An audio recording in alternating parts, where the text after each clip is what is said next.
I don't think we'd claim exclusive credit for that by any means. I think there are major changes going on in the landscape in general, and we're to some extent taking advantage of those, and to some extent participating in them and helping to drive them. Going back to the earlier comment, I don't know what it is, but it's not venture capital. I don't know if it's venture capital or not. I don't think it matters that much to us what the definition is, as long as it works for the companies we work with and for our investors. And I'd say our fundamental belief is that we're much less interested in investing in themes or trends or particular categories within a broad category that we call computer science than we are in investing in great companies. And we believe that great companies, there are a few great companies that get founded every year, 10 to 15 perhaps, that the research shows go on to create more than 90% of all the value of all companies created that year. And so, and go on to have a phenomenal impact on the world. And so, nobody's going to be smart enough or lucky enough to get involved with all of those companies at inception. And our philosophy is very much, we want to work with those companies at whatever stage it makes sense to work with them, at whether it's angel stage, seed stage, whether it's venture stage, or whether it's late stage, growth stage. Because companies have very similar needs. They have different needs, but they have some similar needs throughout. They need capital. They also need great people. They need experience. They need connections. And a good firm, a good venture firm, can provide those at all stages, not just at very early stage or the classic venture stage. So I'd say that's the philosophy that's really motivating us. It's not unique to us, but we're perhaps taking a different spin on it than firms did before. And maybe getting some imitators in the process, but imitation is the sincerest form of flattery, as they say, so we'll take that any day. But we're participating as well as leading.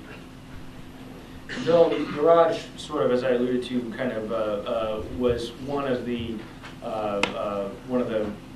renegades. Yeah, exactly. Thank you. One of the early renegades in this. So tell me a little bit about what you've seen the arc look like from the time that you guys were first starting the fund to where you are today. Yeah. I mean, it's been a pretty wild 10 years. We started out in the sort of the late stage of the bubble, and the reason we got started was that we had come from a variety of entrepreneurial backgrounds and saw that the entrepreneur venture world was changing pretty dramatically. Actually, it was Craig Johnson of Venture Law Group, great man, who was the godfather of Garage, who saw that there was in the late 90s a tremendous shift in the evolution of venture capital, and had gone from a relatively straightforward club to a global phenomenon. And our thesis when we started Garage was that the next big thing was entrepreneurship, and that entrepreneurship was a national and global phenomenon, and that the best way to find the most exciting startup companies was to cast the net broadly, literally globally, to try to find entrepreneurs wherever they were dreaming up great new ideas with great new technologies and try to bring them into the funding stream. And so our approach was really much more from the entrepreneur side. When we started Garage, one of our mantras was, we take the FU out of funding.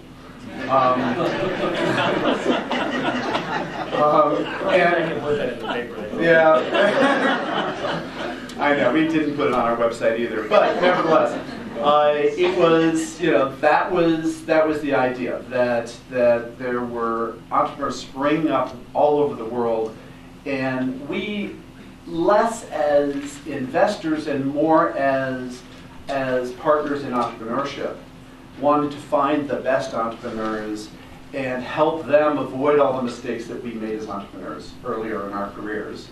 And then through our network of relations with the venture community, help them get the funding, get the support, get all the help that they needed to build great companies. And so that's, that was the approach we've taken. That's the approach we continue to take to this day. We refer to ourselves as a seed fund. When we started, that was a bad phrase. Seed was not kind of real venture capital. It was sort of more associated with the angel part of the world.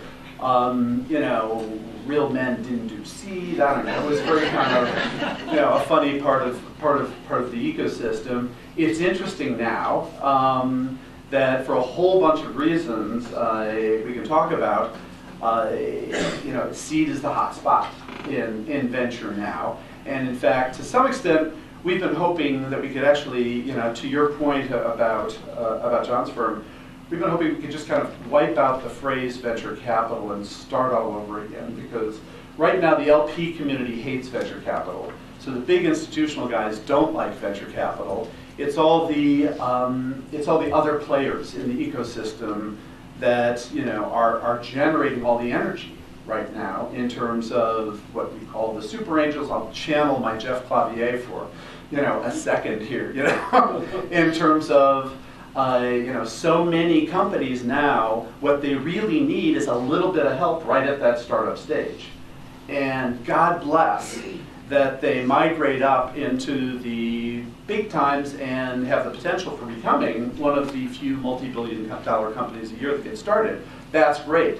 But in terms of sort of where you have to make lots and lots and lots of bets and lots of plays down at the seed level, that's where we need the energy and the money and the talent to help get these things started, so that again, with good luck and good fortune, they can migrate up to getting a chunk of money and a multi-billion-dollar exit. Right.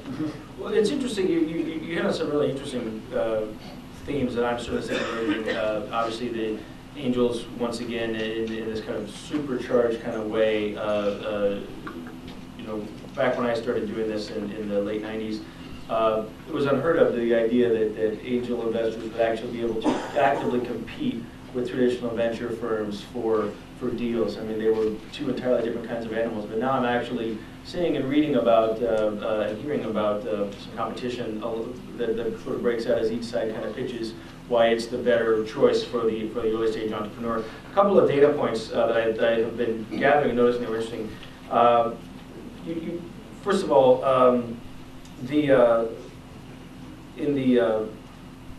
year ago, the first quarter of last year, the average seed deal from a invested by a venture capital firm, according to the NVCA, was $6.8 million. The first quarter of this year, the average seed deal, seed round from a venture firm was $2.1 million.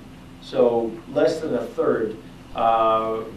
So to your point, there's a need for seed investment. I mean, we could, within a mile and a half of where we're sitting, there are dozens and dozens and dozens of companies, and many of which are actually going to have the potential to become real companies, and yet less traditional venture money is going into that. The same token, as you alluded to, the sort of reluctance on the part of limited partners, the NVCA reported earlier this year that in 2010, the venture industry raised less money from its limited partners than they had in any year since 2003.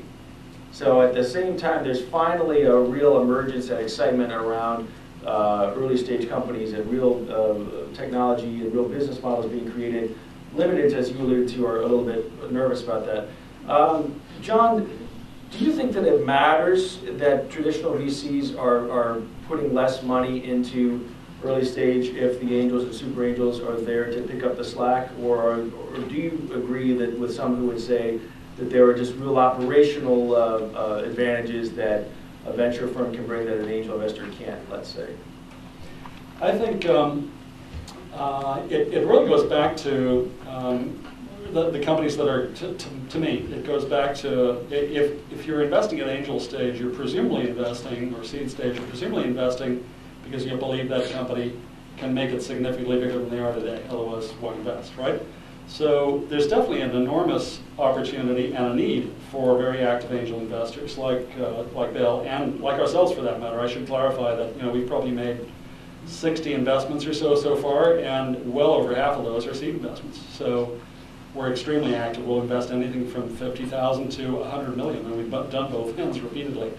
So I would say the classic venture firms, the traditional venture firms, do have a problem, or have had a problem, in terms of being very effective at the seed stage, though. Because the classic venture firm model is you have a collection of general partners, you get a management fee from your fund, so you raise $1 billion, you take a 2.5% management fee, which is $25 million a year. If you have 5 partners, you probably pay each of the partners $4 million, and you take the rest to pay for some nice $4 million each, and a year, and you take the rest and pay for some nice offices and some good-looking admin staff, and that's about it. I knew we were doing something wrong. Jeez. So are we. So, Sorry. but if you think about that as an entrepreneur, or indeed as a limited partner, whether the general partners of the venture firm that you're working with make $4 million a year, or $400,000 a year, or $40,000 a year for that matter, doesn't really change their value to you. It doesn't change their value to you as an entrepreneur specifically.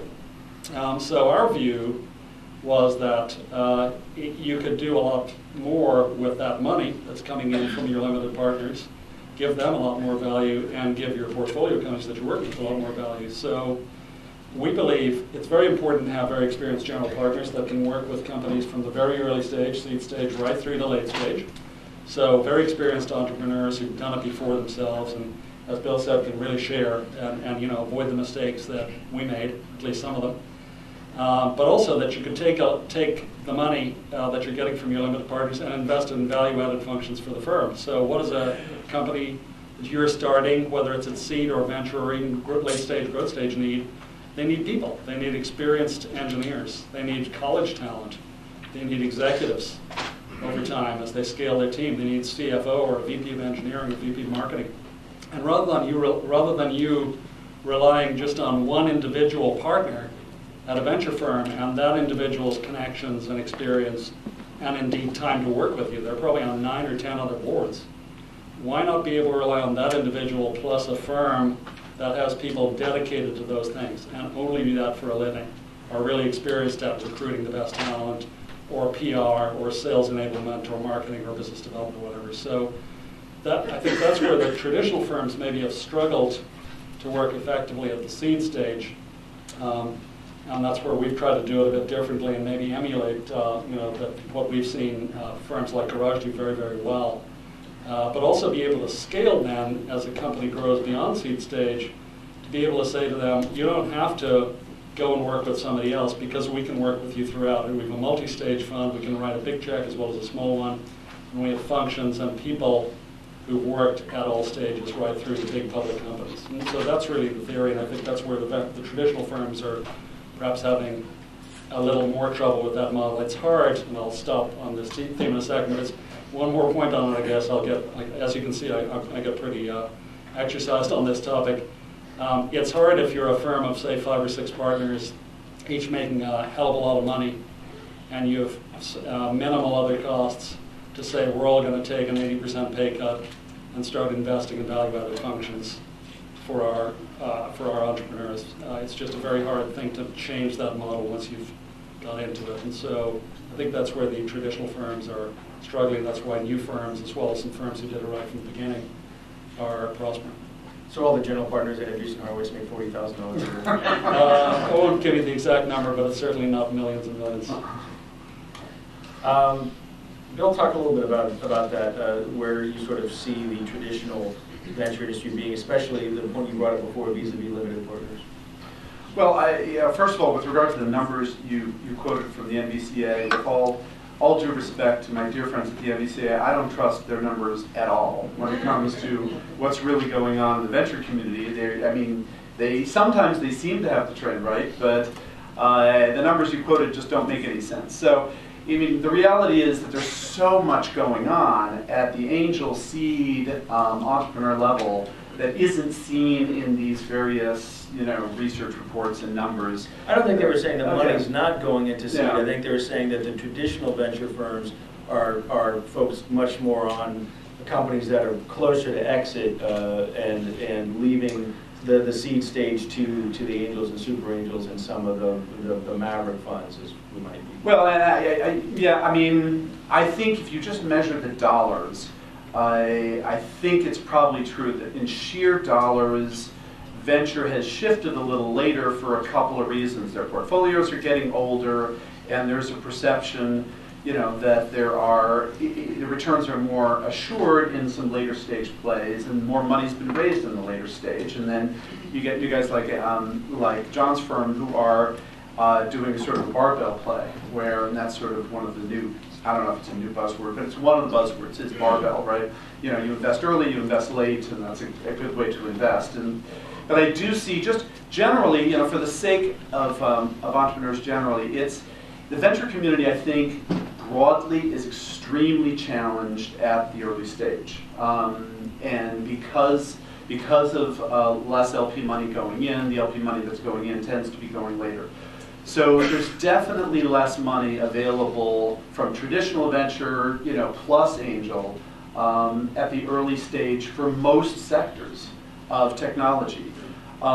There's this, bubble in social, local, mobile gaming that we're seeing, and there's a lot of particularly angel money and now increasingly venture money flowing into that sector, but that skews everything up. And if you look sort of across technology sectors, generally it's really tough. Generally it's really tough out there. And so, but having said all that, every single one of my friends in the venture community is also doing seed.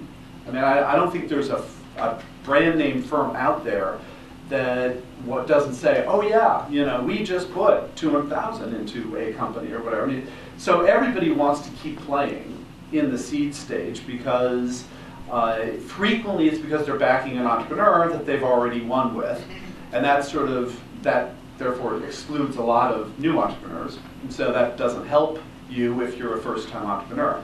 But even increasingly some first-time entrepreneurs, VCs will come across a team that they fall in love with that doesn't have revenues yet, and their partners will give them a silver bullet, and they'll get to put a seed investment in. So you're seeing all of the firms still playing in the seed space, but just in terms of the allocation of money, it's getting distributed more thinly, I would say.